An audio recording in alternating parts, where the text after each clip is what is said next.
3 point. No, it was like those 4. were nothing. They're 4. All right, we're live. All right. Is it working now? Hey guys, welcome back. We'll try again, sure. see how Yeah, far we'll we try. get. Maybe a synopsis real quick of what we've done. Well, so, Daniela, thank you for getting us back live again. What we were thinking about doing was go ahead and recording this and perhaps getting uploaded for your viewing pleasure. But anyway, we're live right now. We've run through the ESB, and I think the high point of that is that it's a table sessions beer that you should be able to drink one after the other without your chemistry changing too much.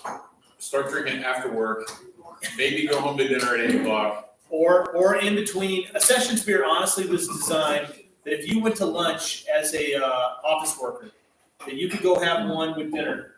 You could go back to work, and you wouldn't be in trouble with your boss or anything like that. Then your chemistry hadn't changed. Anyway, we started with an English version of that. What I've got the guys poured right now is the amber, and just like all the other beers, with this one, I would suggest that you decant this. That is, pour the liquid off the top in all your glasses. First, and if you want to swirl that around and dump it in a glass for nuance, you can do that as well. But I really want you all to appreciate, what color is this? Orange? This is like almost orange. Deep copper. Deep copper. Okay, yeah, deep copper. Thank you. Good. So the deep copper, but it's the clarity that I really want you to do. Your eyes tell your brain that something's going to taste better. If the presentation, honestly, that's just the way that works. But there's another thing going on too, and that is I'm not interested in you drinking this and picking up any yeast esters, but rather just appreciating what's learning a standard when this beer first came out, which was the Cascade hop. And in 1987, I was in Seattle, Washington. We were talking about this offline. I was in Seattle, Washington. I was the third in line at this brewery called Big Time Brewery. And up to that point, I was drinking mass-produced beers. And they, I mean, it was fine. As far as I was concerned, I didn't know really much of a difference. But this was one of the first craft beers that I ever had. And the reason that it stuck out so well is because there's so many different things that are happening in this kind of beer based on a mass-produced beer. In that there's more hops, there's more grains, there's more body, it's just more that's going on with this. We use this beer at the brewery as what's called a bridge beer, meaning we want to take somebody from one particular location to another without completely destroying their receptors or not allowing them to make more wrinkles in their brain to be able to drink this kind of thing. So this one, for a bridge beer, we use this as a bridge for IPAs. And so if you're comfortable drinking a standard Pilsner or even the ESB that we started off with, this is the beer that I would want you to drink before you started on our more stronger IPAs, which we've got a fistful of those. And why? Are you picking up a little bit of hop nuance in here? Yeah. But more importantly, what are the hops doing in conjunction with what we're calling a huge body? That is a large amount of grains and more diverse types of grains that are inside the process that bring out this balance in this beer. Well, that's Sorry, go ahead. no, you're good. Well, so that's actually something Mike and I were actually just talking about was the fact that you look at if you pull up the BJCP guidelines for amber ale, traditionally this was first brewed with caramel malt. Yeah. But because Dave's made a concerted effort to only brew with things that he can find here locally. So he only sources from best malts here in Germany in the local region, and they don't really have a caramel malt. So he's worked out a way to get around that to get the same flavor profile that you would get with getting caramel malts, which is super easy to get in the U.S. and in Britain. But Right. So to your point, the ingredients for this beer, if you're trying to brew this thing to standard, right? Which there's an art to this. If you're trying to capture a particular style, you want to get it within a left and a right limit. Certainly, anybody that's got any creativity at all, you're going to go inside and outside of that. But there should be some things that are inside that beer that are typical for that, so that somebody that's a fan of an amber ale, for example, are like, yeah, I know what an amber ale should taste like. It should have these, here are the critical things that it should have in there. And if you decide to do a little interpretation in between that, you have that license to do that in a craft brewery. But if I'm brewing a barley wine, for example, right, it's got to be high alcohol content. There's some things that got to happen. But if I say this is a barley wine, for example, and it's a Pilsner, that's a mistake. And somebody should rate that as a poorly brewed beer. But for amber ales, the ingredients that need to be here is a pale ale. It's a typical base malt that goes into your beers that you're going to actually extract sugar out of after a mash process. But as far as any other ingredients that go in here, there could be some what are called dark crystal malts. So to Pete's point, we weren't really interested in any aromatic or any any of these other special malts, other than bringing something in there that'll add a little bit of body, add a little bit of color, and also work on your head retention as well. If we just use the pale ale malt, this thing would not come out as this deep copper, as Pete was pointing out, and it wouldn't have all the different nuances as far as the taste goes. Yeah, I think this is even. It just kind of sits in a really nice spot alone. So not a bridge between anything. This just stands alone as a great tasting, beautifully crafted beer. I mean, it really just does. Yeah. It's just, and to know how you're getting this color and this flavor, I think it's impressive. Yeah, so we used so to Pete's point, we can ship all of these different grains, from all over the world. I mean, we've got the technology to do that, but what we're trying to do is we're trying to bring all these different styles to bear here locally without charging an arm and a leg for these beers. I'm not interested in doing that kind of thing. So what do we have to do?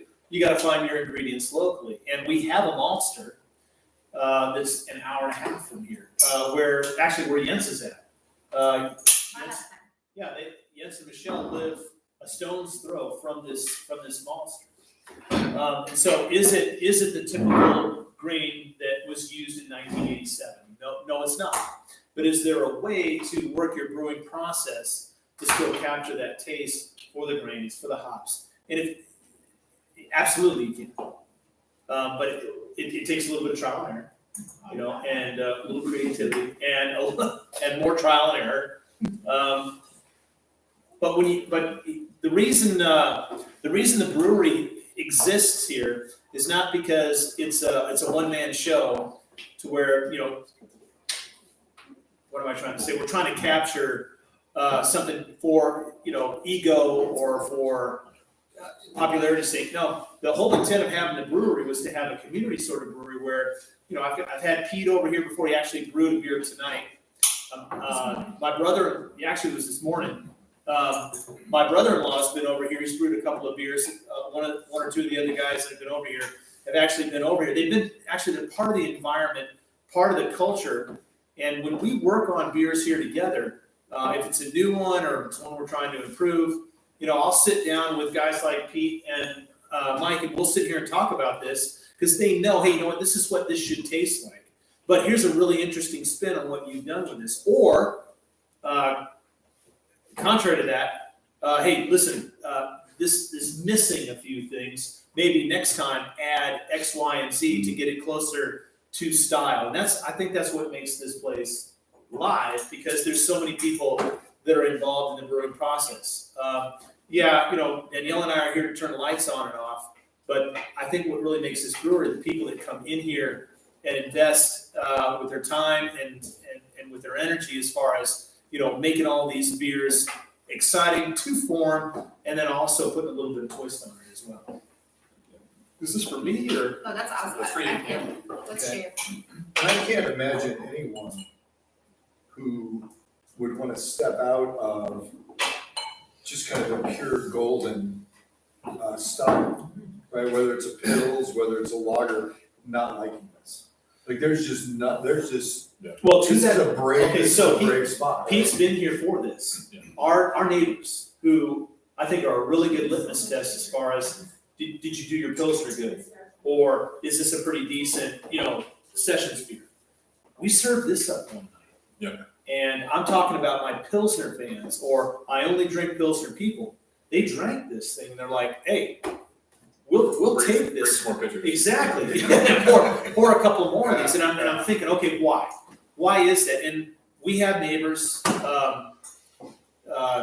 Simona, your husband, for example, he's again, another guy that doesn't have the vocabulary, but has receptors that are calibrated as well as any fine instrument. He's like, Dave, here's what I'm tasting in here.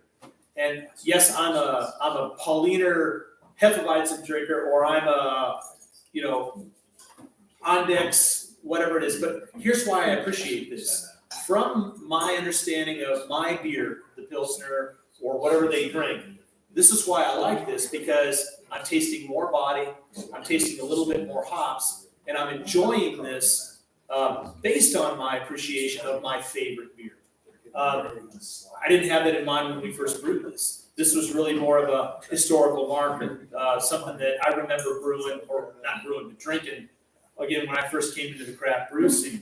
But now that I've been sharing this with other people, as a bridge beer for IPAs, they're like, we like this in of itself. We have it on the leaderboard right now in our green section, which is the hoppy beers. And what's really exciting is, again, I'll have somebody that's not a hop fan at all. And they're like, hey, I can get into this. I really like this a lot. And that's I think been the most exciting about what I intended to be a bridge beer and a legacy beer, but it's turned out more as a, hey, Dave, I'm really appreciating your deviation from a Pilsner or from what I'm typically used to drink. Have you told them about where you first drank? Yeah, I think we talked about me being the third person in line of this new brewery that's opened up in the University District in Seattle, Washington. And it's still there. The master brewer is not there anymore, and I'm sure the recipes are all different. But I do remember walking in there and drinking something that did not taste like that 24-pack of beer for the brethren or whatever it was. And I'm still not snotty.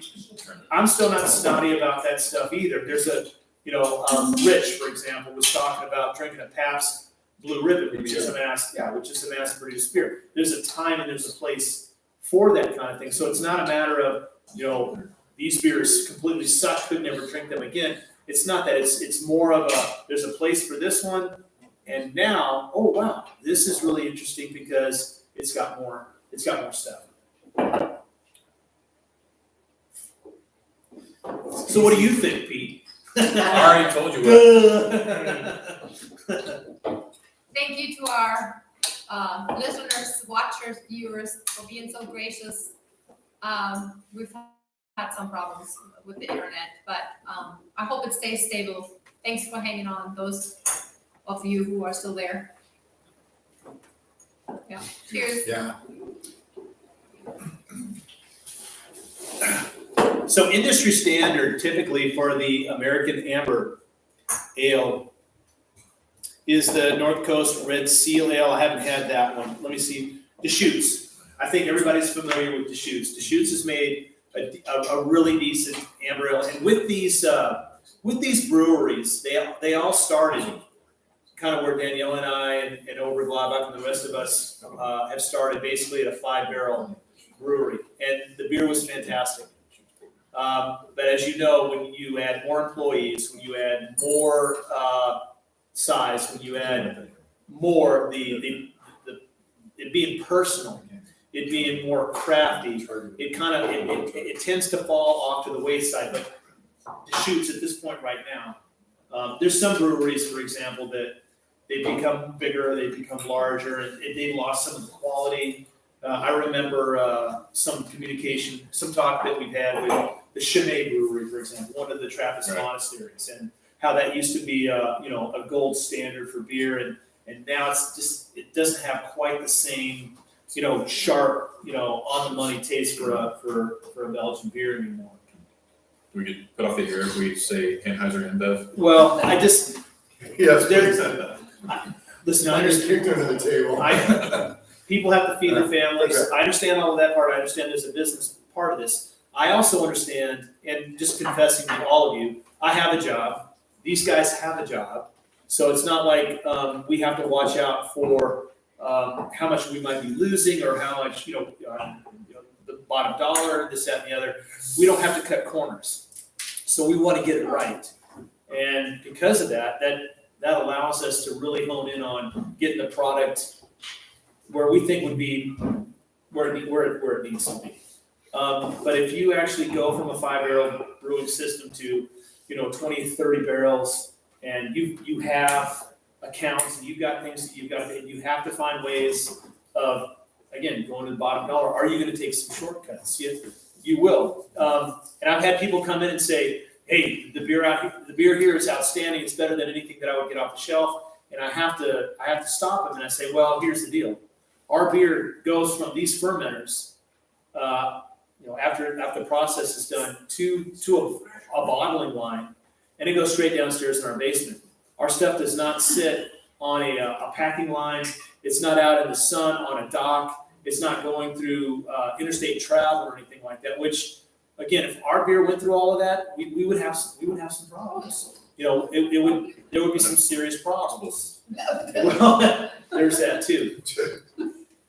So because we're able to keep it here on site, set it down to the basement immediately, it doesn't go through all the tough things that It has a good life. it does. It's a spoiled beer. It's not Life is like- Yeah, Yeah, Not spoiled, Yeah. but spoiled. it's a brat. It's a brat of a beer. So Brat I'm. beer. What's that in German again? Hey, what's brat? Bangers. Bangers. Yeah. So, But just, Right. right to your point, Dave, is that that's what's so wonderful about local craft breweries.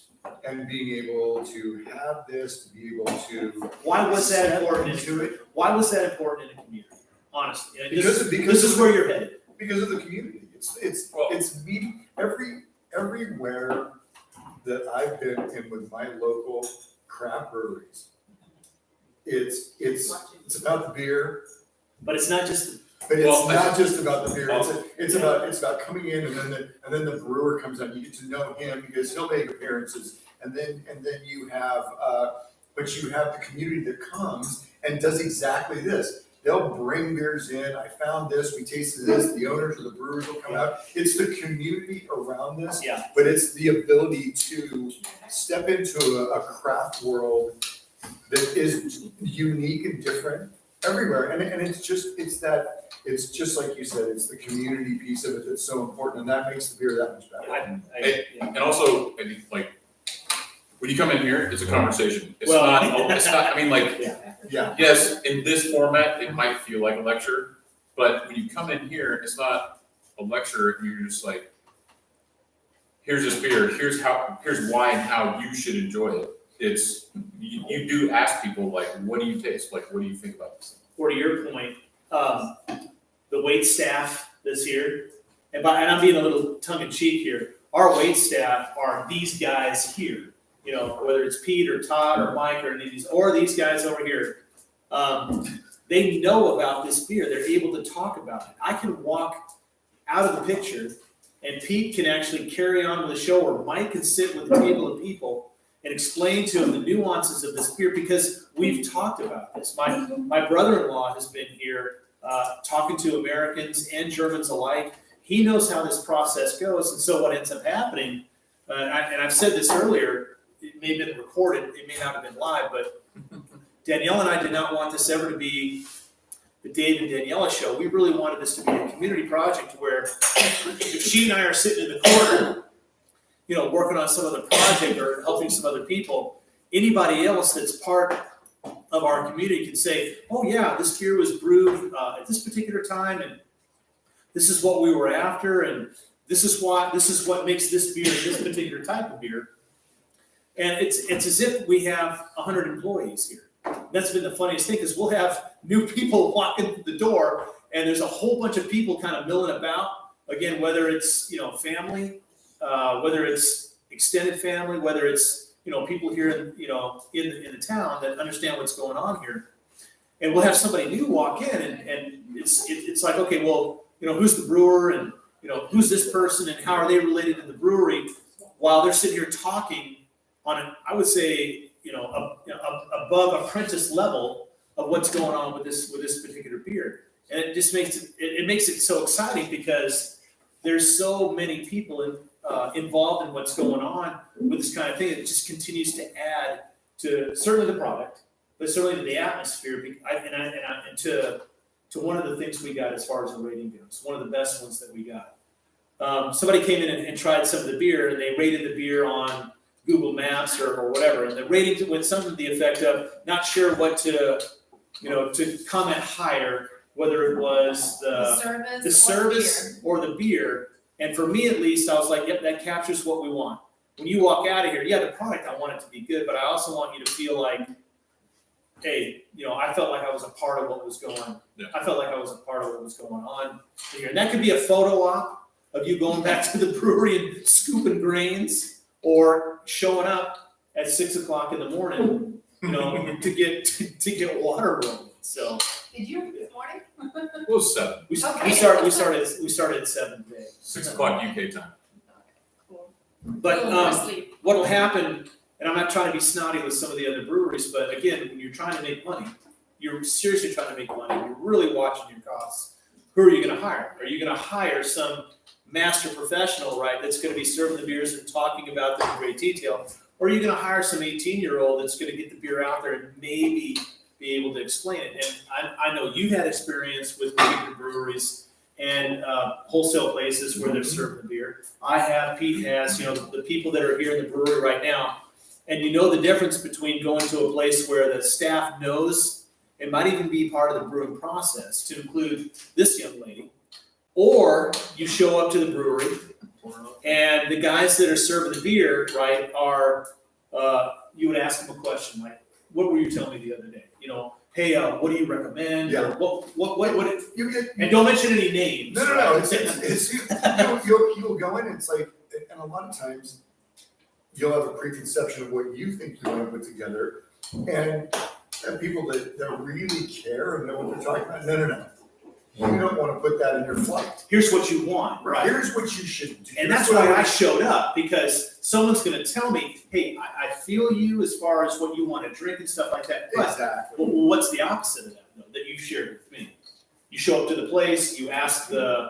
and what do they tell you? Oh, they tell you. Well, they just tell you. What you tell me. You tell me which one. You pick something off the board is really what it is. You might as well throw a dart. Yeah, and I sorry, I almost mentioned the name again. Don't do it. But like exactly to Dave's point, who are you hiring? Who is in there? What's the purpose for being open? And those all play into the experience you get, and they play into the beer that you get. Right. It did right across the board, where you said you hit on both. You hit on both when somebody said, I don't know whether I like the beer or I like the service and the Yeah. atmosphere better. That was a big compliment. that was a huge That was done big, and yeah. done Yeah, on that. that's right? it. That's all we wanted. Yeah. And in fairness to the larger places that have, again, employees need to be paid because they have to feed families. So We don't please, pay our own. we have, You're well, we do. In beer. We have some cheap child labor here as well. But in all fairness, and again, I'm not trying to poop all over some really good establishments. That's not what I intend. I guess I'm confessing that there's some things we don't have to concern ourselves or worry about as far as overhead goes and as far as insurance goes and all these other things, because we're keeping it as a community brewery. But if I had to feed kids with this thing, I hope we would be able to stay true to character, but I know there would be the temptation on, It would be the corners. you have to watch out for that. And so I am not knocking any brewery that, again, had to think about how can we take care of our 100 employees. I mean, there is that. So I say that to say this: when people walk in the door and they say the product's outstanding, this is fantastic, you should do blah blah blah blah blah. I'm like, I don't think I want to do that, because the reason we've been able, to provide this product is we've kept things small and personal, and that's only because we're in a position where it's not a hobby. It's not really a hobby. We're not at the hobby stage, but again, Definitely above that, but. it's above it's above the hobby. Yeah. But it's less That's than what I was just gonna say. Yeah, That it's above the it's Right. above the hobby. I mean, we're serious about what we're doing. But again, I don't have 100 employees on staff. But I think a lot of people that come in here like that mystique because they feel like we know the brewer. You know, we know the lady that owns this. You know, we know her kids. You know, we know the community that's here. And we came here, yeah, because, you know, we enjoy the beer. But we also came here for the environment as well, whether it's, you know, somebody yelling at somebody else about getting grains into the grain. It's kind of like being at Pike Place Market where you see the guys throwing fish around and stuff. You love being there because you want to be part of that energy of what these guys It's a great are point. doing. I would like to believe that that's really the bottom line of what we're after. Now, you know, I keep repeating myself. Do we have to, you know, pay 100 employees? Do we have to worry about, you know, Joe, John, Sally, and Sue, you know, getting paid well enough, you know, and kept on, especially during this time period, right? Where they can still take care of their families. So, you know, for all of you folks that are, you know, doing large stuff, if you're listening in, we're not pooping on your parade. I'm just trying to explain to people that come in here the reason that we have the product that we do is because we have less moving pieces, I guess is what I'm trying to say. All right.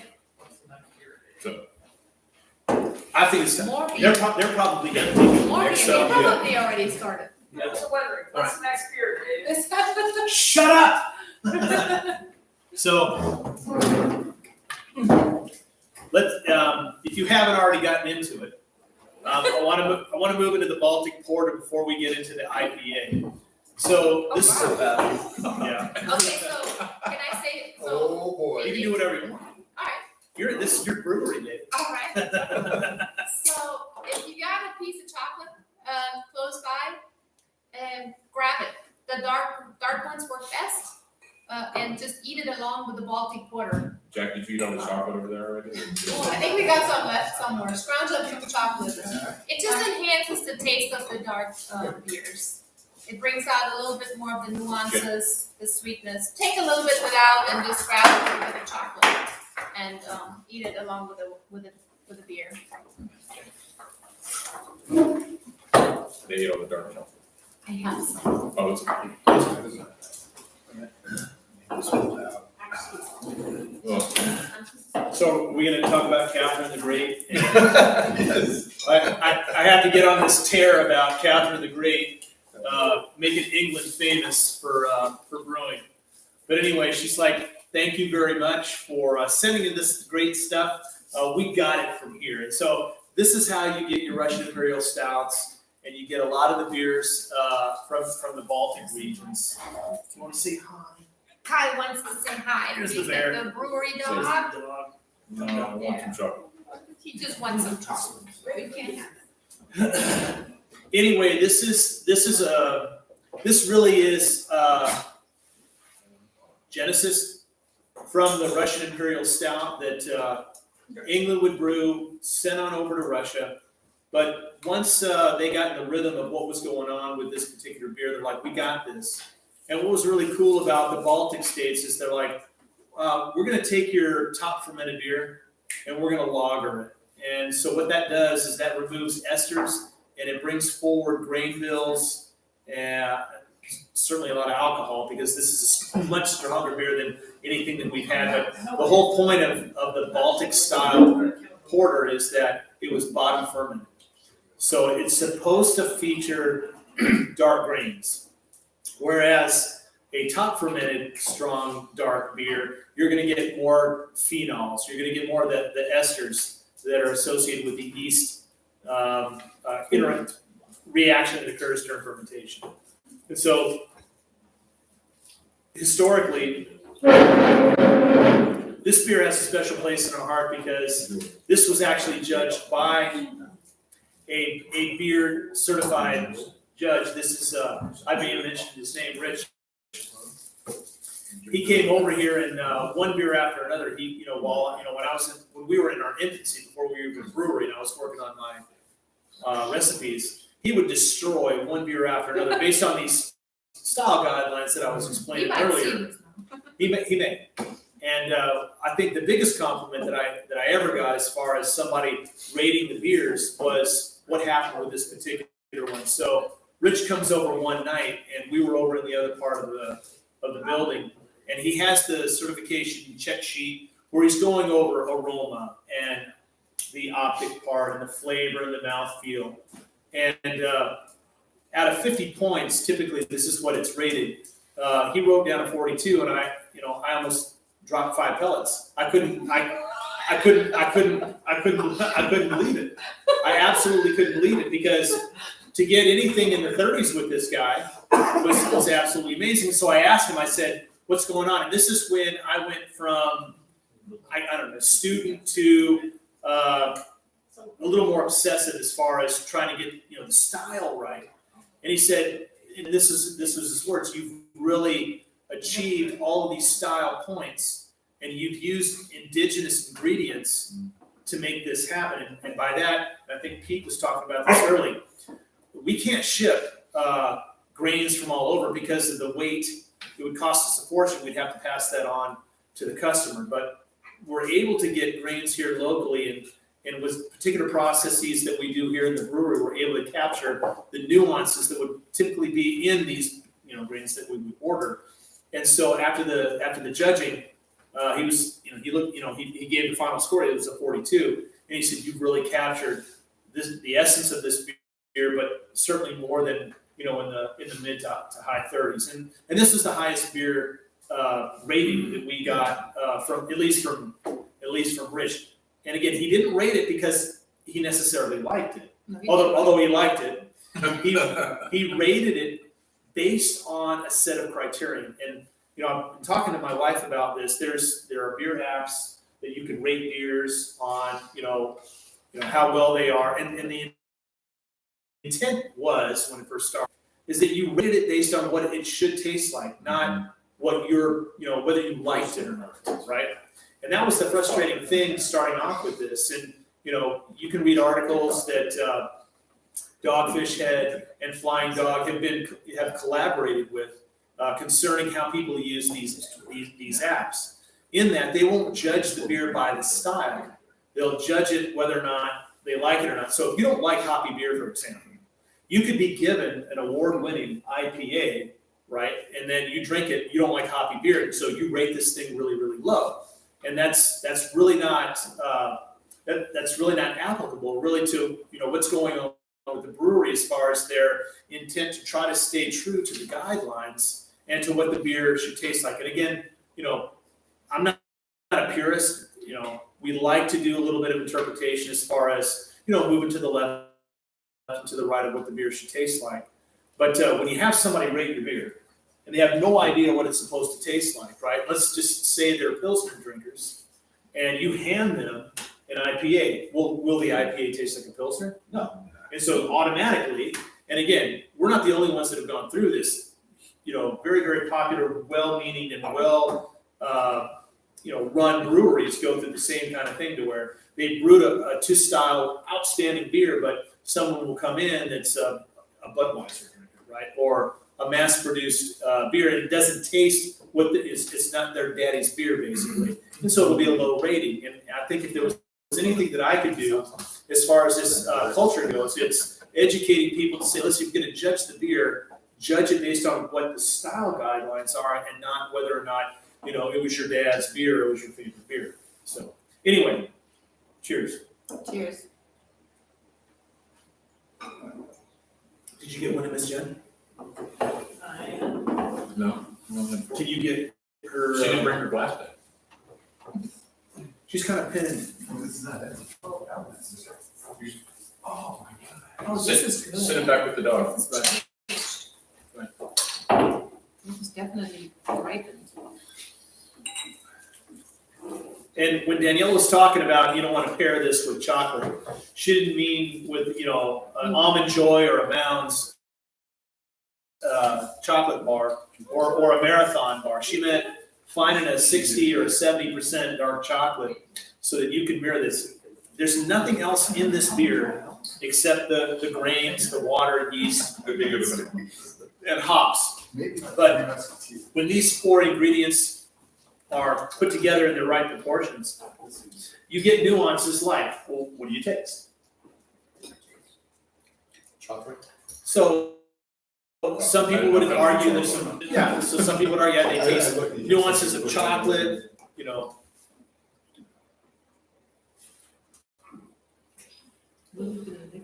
Right, and that is part of the explanation. Some licorice, some So back to the style, slight coffee, right, Right, you get that, chocolate. when they come in the combination like that, it's very powerful. Without But there's like doing a coffee port. caramel, Maybe a chocolate some port. caramel on top of Caramel for it. sure. Toffee, that's yes.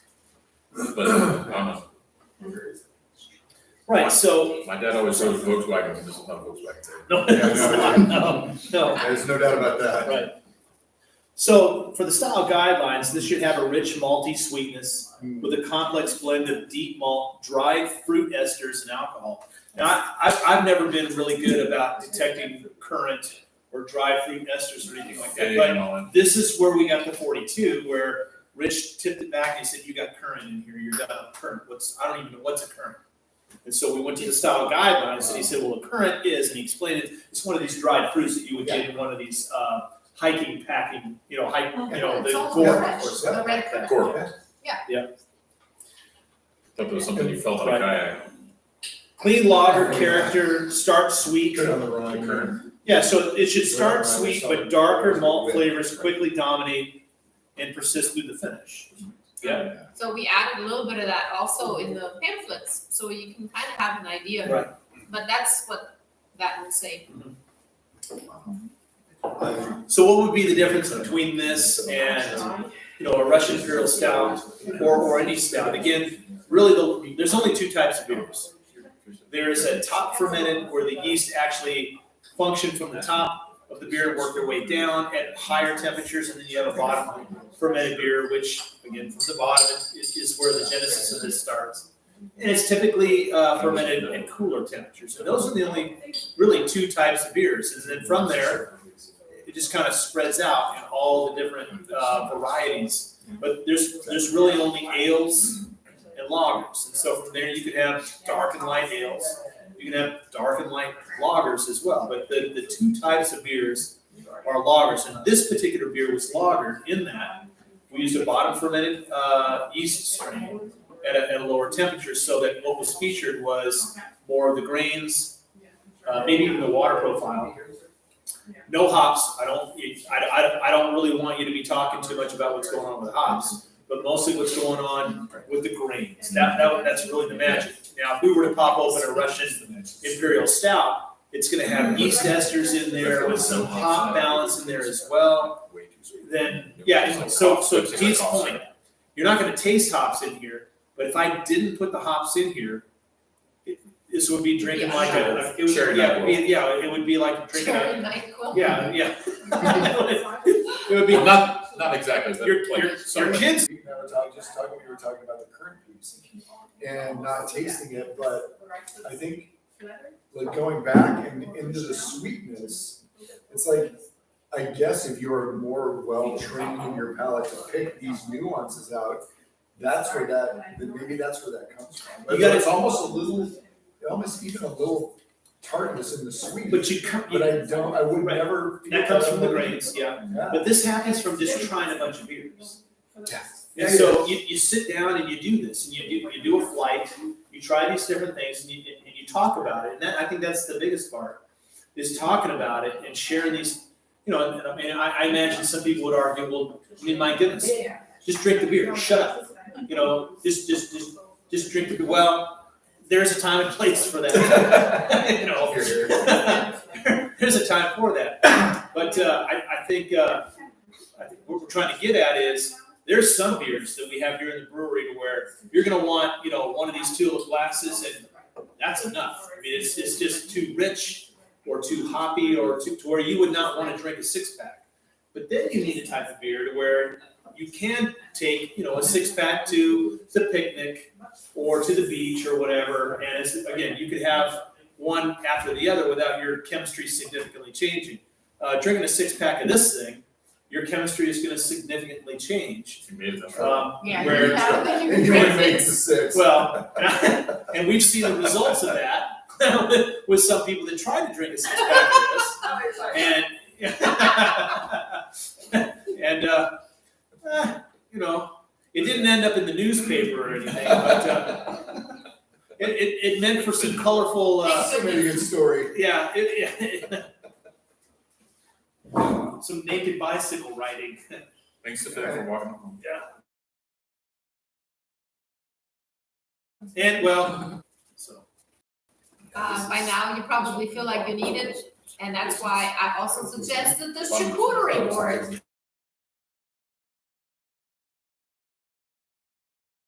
And your pen for the flavors, just try eating stuff in between, you're gonna need it. this beer is going to taste different seasonally too. So if you're over here at the brewery and it's 30 degrees outside, right? I'm not gonna say we need to drink back of these things. Just I don't think it's not prudent or wise, but you're gonna miss some of the tastes too. But drinking this kind of beer, on a cool winter night in front of the fire also adds to that nuance of the taste too. Sweetness and brightness in there. I think he said from the grape, but it does taste you. Yeah. I see it. When you, and that's again, Dave, to your point. That's what's so important about talking about these. And, it's no different than what sommeliers do, or people who are sitting down doing the same thing with wine. It's like, what is that? What is it? It's like, What is it that it's like makes it leather. good, right? And and then it puts it in your head, and you can pull that out. And there's a part of it's maybe a little psychosomatic, but it's nice to have things pointed out to Right. you that you're missing because you're focused on how what the caramel flavor is and the coffee nuance is coming out, and your mind just doesn't. Right, I don't have that much breath in There's- mine and- what's at that? one time. They're saying we're not showing, but this is actually playing. Yeah, we're running here. There's remember we were talking about the power of suggestion. In other words, Yeah. do you taste banana in this? I remember drinking my first German Hefeweizen, right? But I had guessed the cloves and the yeast strain were going to give me a banana taste to it. I don't know if I would have or not, but I do remember somebody saying, "Hey, you need to go get that Hefeweizen. It's got that little hint of banana taste to it." Well, I'm looking for it now. Now I'm actually looking for it, and I want to be careful about that kind of thing because, again, I want to give a blind test taste to someone and say, "What do you taste here?" without giving them too many cues or hints. Because again, do you taste mortar, brick, or Yeah. grass, or fruit, and well, of course you will, especially if you want to be polite. Well, and I think that's a perfect example of what you could do. If you took the amber and brought it out, poured it for someone blindfolded, Right. and they tasted it, they could possibly be really confused about what they were drinking because of where it sits. Exactly. Yeah. Or, hey, Dave, can I have a beer? Yeah. And if they have in their mind, they're gonna get a Pilsner. Yeah. And I serve them that, or heaven forbid, a sour, or an Right, IPA. And they're ready, their receptors in their brain are telling them, when the liquid in this glass hits the back of your tongue, you're gonna be tasting Pilsner, and it ends up being a sour. This is a horrible beer, right? Well, but if you have wonderful people from the Netherlands and their offspring here who love sour beers, it won't matter. And part of it's a cultural thing too, right? I mean, honestly, what have you grown up with? What are you used to? What's normal? If we were having this conversation in Belgium, it would be a different discussion. Just like it would be different in England but the magic behind craft breweries is we can bring all those different cultures in here and go from one to the other and say, okay, we appreciate this beer because this is what this culture was after, this land, this country was after when they brewed this beer. So It's important to capture that. I think we need to capture Zimbabwe? No. What's like elephant, right? There's a, but no, I was thinking like. That is the banana beer. The- That's the stuff people were dying. Like the Oklahoma, Texas taxation beer that just said beer on the label. Well, that's doggone it, I forget it every time. But it's the beer that doesn't have a label. It's Yeah. No, it's got a name. Moonshine. Huh? Moonshine. No, not No. moonshine. No, it's crap. I'll remember it after we're done here. But anyway, yeah, but you had it for, you would have bags that said rice on it, or you had it had things that would say, a can of tomato sauce that didn't say Heinz on it. It would just say tomato sauce on it. Generic. Thank you. Generic. So generic. You're welcome. Generic is the word. No. And so generic. Alright, So, ask one. How we doing?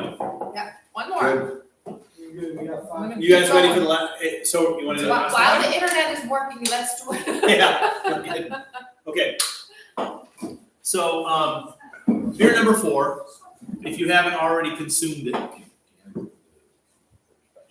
Let's do it. Hey, let's do a rinse. Grab that water, let's rinse out real quick. Finish your comments.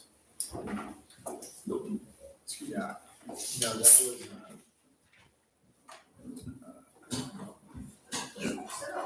that's black eye. Can you hand it down to me? Yes. Like a quilt smell.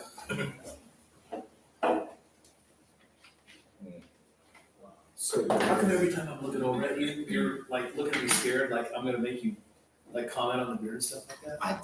I do? I thought You're I was like- intently listening to you. Either that or you look like a love struck teen. Oh. I'm digging that. That's what it Yeah, I'm is. thinking the other one's two. You're so awesome. It's not the first one. You own Because it was, because I know, it's- but- because the. How cool is that? Married to a lady I that don't owns know, a the brewery. 15 minutes on the. Shut up. She means Bruce, not you. I think I need to chill out. Bruce, not David. This is a G-rated show. It'll stay that way, I promise. Bruce. According to our technical supervisor, we have 5 people watching that. They check out. No. 4, right? Well, hi, Pokey Little Brewing Show. Right. So we ready? ready? All right. This beer. Yes, ma'am. It's coming. It's coming your way. We will not Hey, forget can you- about you on this one. Can you guys? Can I have the Miss Jen glass, please? We know for a fact. So we've been talking all night long about, hey, make sure you decant the liquid off the bottom. This one, go ahead and get all your glasses ready to go. But then you really do want to add the bottom of this because there's some proteins and some yeast and hop cells that are located at the bottom of this that you really want to have in this beer. Okay. Again, kind of like a Hefeweizen, right? Where at the end of the pour, you want to swirl that around and get it in there. For this particular beer, you want to do that as well. So I'm sharing this with 4 other drinkers. And what I'm going to do is I'm going to go ahead and decant this, like I've been doing with the other beers. And then I'm going to save the bottom part.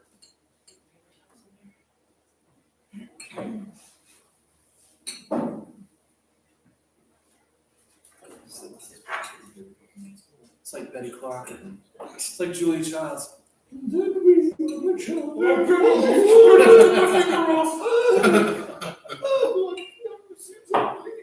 Right. She really sounded like that? No, Dan Aykroyd just did. It was good. It was- It was good. It was really good. Cuts. Back to our earlier conversation, that was fun. So we've already done this. Which way are you going? Jim, we've already done this experiment where we've done this decanted and then with the true cake in the bottom added. But if you haven't done it already, pour the beer and try it first without adding the drop. The yeast inside of this and just compare notice the difference when the True Cake is actually added to the bottom of this. Okay, this is a New England IPA, and the cool part about this beer is that it was really engineered by a couple of university students in Vermont. They just got a wild idea that they were going to add a particular hop variety at the end of the tastes, but you're not getting the face melting, bittering alpha acids that are in there. So the smell on top of this. Smell this, because Easy. to experience this, unlike maybe several of the other beers that we've already had, part of this experience is smelling this thing and actually, bringing all of that in. If there's any homebrew folks with us, there's no secondary additions. There's no dry hopping that went into this. Everything was taken hop-wise. Typically, it's a hop addition, hops that are thrown into the cook kettle towards the end of your brewing session. The reason that we don't worry about adding hops after that brewing session, typically it's a dry hop that would go in a fermenter, is that particular nuance dissipates within anywhere from 2 to 6 weeks. It'll go away. But if you do it properly in the Whirlpool, we've been able to handle and be able to keep the smell of the beer for months and even over a year and a half. I think also packaging it the way you do with in the bottles with the secondary fermentation. Right. The yeast pick that up and pick a lot of that flavor. Yeah, you're right to that. We were talking earlier about bridge beers. And again, the purpose of having a bridge beer is to take somebody from one location to another gently without them getting wet or wrecked or run over, right? Safely moving from one location to another. So for my wife, I was interested in taking her from a beer that didn't really have a whole lot of nuance or taste to an IPA that had a lot of hops and a lot of nuance and a lot of different. Basically, what would happen is the hops would attack different sides of your mouth. For some people that are new to that, it's impressive. So we built this New England IPA to make a more approachable IPA. She fell in love with this, along with most of the women that come in here that are non-beer drinkers. We'll try this or Belgian blonde and we'll serve. So Daniela started drinking this or the black IPAs and although this is one of her favorites, if not her favorites, what this did is this actually took her into the dark room. I didn't know that was your plan. Yeah, it was an evil hatched plan that I had all along, but this is a nice bridge beer in the area of hoppy beers, in that it's not extremely bitter, but you can taste all the nuances that a hop, and in this case, 3 different hop varieties that actually bring on a nuance of what's going on with this beer.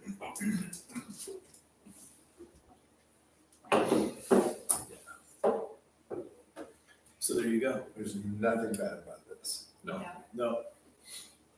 The style guidelines for this are wide open in that, it's not as strict as the rules you would have to follow to brew a German Pilsner, or the rules that you would have to follow to do a Belgian wit, or some of these more traditional standard beers. There's a lot of room, but there's one thing for sure. If I tell you, hey guys, I'm bringing you a New England IPA, what are you looking for?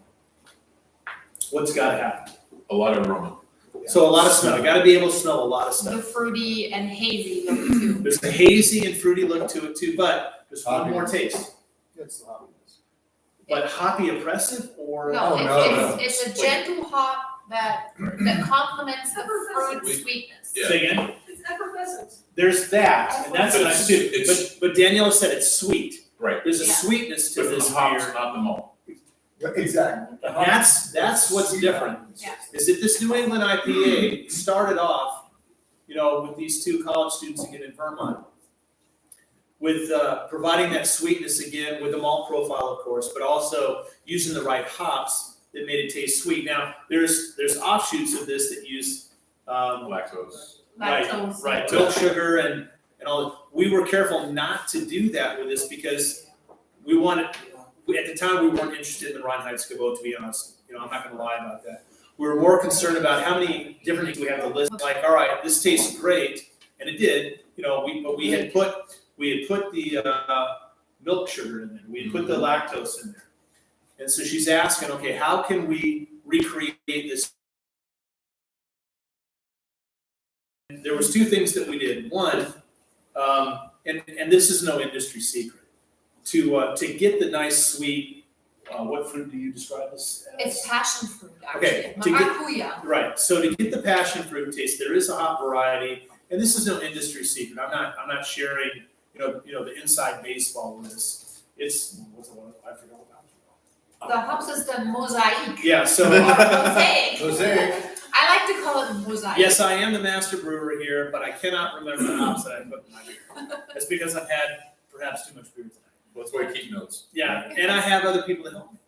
But in any case, the mosaic actually brings on that maracuya, the passion fruit taste in this beer. But this went through an evolution as well. And so, my wife is always pushing the envelope, which is exciting. Can you make it sweeter? Can you make it fruitier? Can you make it more, Squishy. just squishier, right? And so I'm talking to Pete, right? Great word. But I'm talking to Pete, I'm talking to Mike, I'm talking to the guys that are hanging out here, week to week, month to month, and we're like, okay, how do we improve this? Well, how else do you provide sweetness inside of the beer? Well, you can, there's a little bit to the water profile. There's certainly the grain bill, right? But and the alcohol actually improves the sweetness as well. But there was one ingredient that I had not considered to make this thing sweeter. And we changed that 2 beers ago, one year. The next edition after this. Right. We changed the yeast profile. Yeah. And that came about because of if you drank Belgian beers before, strong ones like Belgian blondes or triples, you know that the nuance behind that beer, it's going to be a sweet beer. Yeah. And by sweet, I don't mean it tastes like again candy or anything like that, but it doesn't taste dry like a Pilsner. There's more body and sweetness to that particular taste. And so I was like, all right, well, on a lark, if we're not going to use milk sugar, if we're not going to use lactose, which we didn't want to do anyway, we wanted to try to keep this where the ingredients were as less as possible, and we didn't have to worry about people that were lactose intolerant. We put more hops at the end of the boil to get it sweeter, and then the last iteration, we put in this Belgian yeast that, again, sets off these phenols, these esters, that, and by esters I mean the same thing that you would taste in those in the Hefeweizens, right, that are on the sweeter side than a Pilsner. Man, this guy's just nutty. But it's a crisp sweetness. Yes, exactly. Yeah, so like, It's not, yeah, like with the, a little bit kind of the last beer that we had, the Baltic The Porter, Baltic Porter, right. the malty sweetness of that, different than the sweetness we get from Right. So to Pete's point, you can get a sweetness from the residual sugars that are left in your beer after fermentation. But you can also have a residual sugar taste based on the phenols that are released during the fermentation process with the yeast. So, I mean, seriously, layman's terms, I get sweetness with the grains. I get sweetness with the yeast strains that we use. So we changed the yeast strain, and I think It added a little more, I yeah, think it has meant the approval of absolutely. the owner. Yeah, we have a Fresh squishy, squeeze. this is a squishier one. It's a squishier one, so that's what we just did. squishy herb. yeah. This one, Yeah. now the one that we got on tap in there right now, like Is Laura the the corner, squishy. that is the one. And Yeah. we'll do that What we offline. did a bit ago. It's, That we, That was, were you here when we poured we that? came that, right? yeah, Did you have we one? bottled it. Yeah, and so, yeah, exactly. So you were here for this. So here, so kind of to your point earlier, right, what was amazing to me is that, so I was here for 2 days on a Saturday and back on Sunday, right to your point, right? About how that aroma and that flavor holds. Because the very next day, when we came back in on Sunday morning, right? And you had one from the batch that we did of this on Saturday. Right. And I The smell. stuck my nose into it, and I literally just wanted to dive in and swim around in Yep. glass. That's how it was. But to your point, it holds so well over time. That's amazing. Well, we had to figure that in because the beer sits downstairs in the basement. And sometimes we launch stuff real quick, and sometimes it's got to be in the lager for a little while. If we were to add what's called the dry, I'm good. Go ahead, help yourself. Dry hopping, which add the hops after fermentation, just drop it in the fermenter. You get a nice smell and you get some tastes in there, but they dissipate after a while. We were more interested in having something that would and keep all of these tastes It's and all these impressive. smells. It's impressive. It seriously is. Having it 20, maybe 15 hours out, and then having it weeks later, and having it still be More intense. That's the goal, right? Right. Yeah, it's really the goal, right? Right, and I think this more goes to like people who made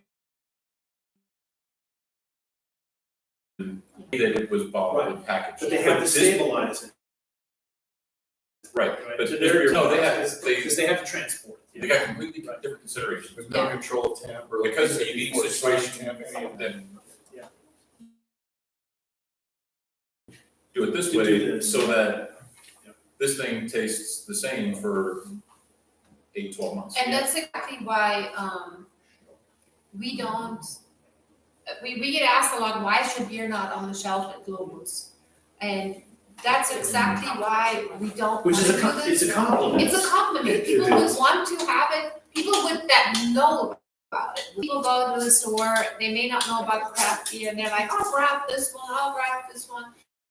If we have to put it on a truck and get it shipped and exposed to all the weather and the different temperature, it might not, come as well as it does to So our you lose basement and control then and to you the have home. to relate, and then it Yeah, doesn't become yeah. your beer.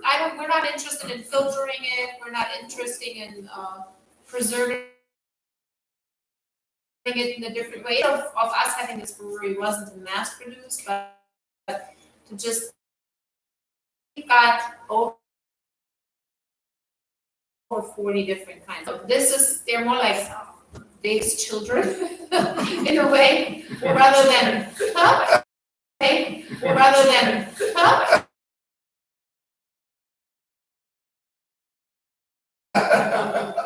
But it's just it's more like a trophy or he calls them a museum piece from every different country, region, and I think what we want is people experience the beer.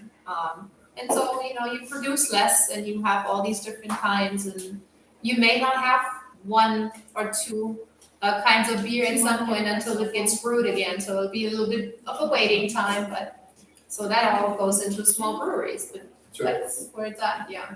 That's right. And it's like, back in the States where I come from, it's like we have to wait there. You have to wait. You gotta wait for the next batch. If it goes out, and a lot of them run fast. Yeah. Yeah. And that's, and I like that. To Dave's point about the lactose earlier, I was just thinking about this with the last sip I took of this, and it's, there's a arguably one of the best known great stuff, phenomenal craft for what it is that they do. They do a whole lactose lock really, really quickly. And that's what's nice about doing this cleanly like this and not running to that for the sugar, not just from lactose intolerance, but just from in additives. manipulating what it is, you're not manipulating, not in a bad way, I know what you mean. but formulating it with the ingredients you have in a way that you get the desired result. But these And four that's ingredients what- have been used together for centuries. That's my point, Yeah. so throwing in, let's Even though throw, you're doing it in a different way than people have done it in the past, it still behaves in a predictable manner. Right. and look what you end up with. Right. This is magic in a glass right there. Now, we do have beers, we do have beers that violate. Well, We do have That are beers. not Rhinegeist. No, that are- yeah, we do have beers that are not Reinheitsgebot. The Belgians. Right, but, Some of them. right, but they don't follow the Reinheitsgebot because they have to have a particular ingredient in it for them to be in style. So I'll just tell you one example. The Belgian wit, right, which is a white beer, it's supposed to have coriander and orange peel for it to be to style. And this is something that was done way before the 1960s. This is historically a beer that was done with those ingredients, okay? Now, is that another ingredient like lactose or any of these? It certainly is. But for us, at least, it was, for that particular beer, it was worth including the coriander, the orange peel to get it to style, and that's okay. I'll leave it at that. Yeah, we got some others, Yeah. but mainly the majority are Reinheitsgebot are just the four ingredients that the Germans, or most Germans like to see. So, Yeah. Well, what's exciting is we've served German Hefeweizen fans, for example. It's fun to serve them a Belgian farmhouse. Yeah.